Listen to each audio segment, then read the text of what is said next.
Jakarta pada tahun 1960 bukanlah kota megapolitan seperti yang dikenal masyarakat Indonesia dan dunia saat ini. Pada masa itu, kota ini sedang berada dalam masa transisi besar-besaran. Sebagai ibu kota Republik Indonesia yang masih muda, Jakarta menjadi pusat kekuasaan, modernisasi, dan perencanaan masa depan bangsa. Tahun-tahun 1960 menjadi tonggak penting dalam sejarah Jakarta, di mana ambisi nasionalisme dan keinginan membentuk identitas baru bangsa Indonesia terlihat nyata dalam transformasi fisik dan sosial kota. Setelah proklamasi kemerdekaan Indonesia pada 17 Agustus tahun 1945, Jakarta secara resmi menjadi ibu kota negara. Sebelumnya dikenal sebagai Batavia pada masa kolonial Belanda. Kota ini mewarisi infrastruktur kolonial dan tata kota yang dirancang untuk kepentingan pemerintahan Hindia Belanda. Pada akhir tahun 1950-an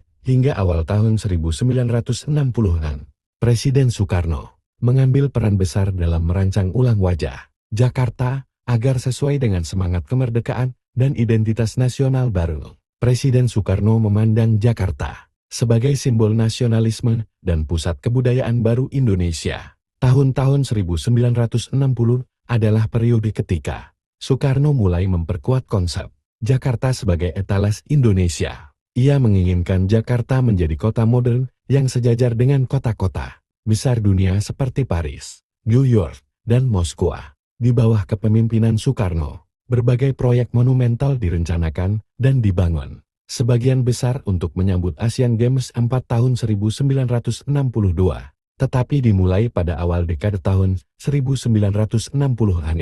Beberapa proyek penting yang dirancang atau mulai dibangun sekitar tahun 1960. Monumen Nasional Monas.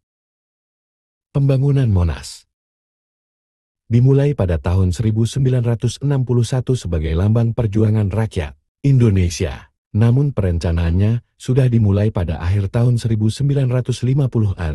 Hotel Indonesia, hotel mewah pertama di Indonesia, yang dibangun dengan bantuan Uni Soviet, menjadi lambang modernisasi Stadion Gelora Bung Karno.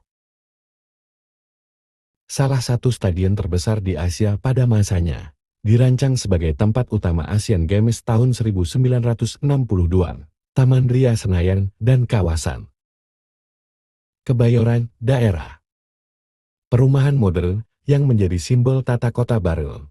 Jakarta tahun 1960 masih memiliki populasi di bawah 3 juta jiwa. Urbanisasi mulai meningkat pesat karena banyaknya pendatang dari daerah yang mencari pekerjaan dan kehidupan yang lebih baik di ibu kota. Namun, meningkatnya urbanisasi ini tidak diiringi dengan perencanaan kota yang matang, sehingga permukiman kumuh mulai muncul di pinggiran kota. Kesenjangan sosial antara warga kelas atas dan rakyat biasa cukup mencolok, sementara pusat kota mulai dipenuhi dengan bangunan modern dan fasilitas mewah. Banyak warga masih tinggal di rumah-rumah sederhana atau bahkan gubuk di bantaran kali. Masalah kebersihan, sanitasi, dan kepadatan mulai menjadi tantangan serius. Tahun 1960 merupakan masa awal kebangkitan budaya nasional Indonesia. Jakarta menjadi pusat pertunjukan seni, sastra, dan film. Teater dan film nasional mulai berkembang, dengan tokoh-tokoh seperti Usmar Ismail dan Asrul Sani aktif berkarya. Musik keroncong dan orkes Melayu populer di kalangan masyarakat urban. Meskipun pengaruh budaya barat juga mulai terasa, gaya hidup masyarakat Jakarta diwarnai oleh semangat nasionalisme dan kebanggaan terhadap budaya sendiri. Namun, kelas menengah ke atas mulai mengadopsi gaya hidup modern ala barat. Terlihat dari busana, hiburan, hingga perabot rumah tangga. Transportasi pada tahun 1960 masih didominasi oleh kendaraan tradisional seperti becak dan delman. Mobil dan bus umum ada, namun jumlahnya belum banyak, dan sebagian besar hanya bisa diakses oleh warga kelas menengah ke atas. Jalan-jalan utama seperti Jalan Tamrin dan Jalan Sudirman baru mulai dibangun sebagai bagian dari transformasi kota. Kondisi infrastruktur secara umum masih sederhana.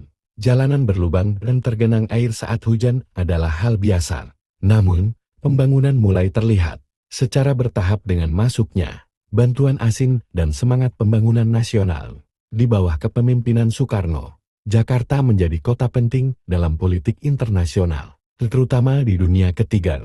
Indonesia menjadi salah satu penggagas gerakan non-blok, dan Jakarta sering menjadi tuan rumah pertemuan-pertemuan internasional.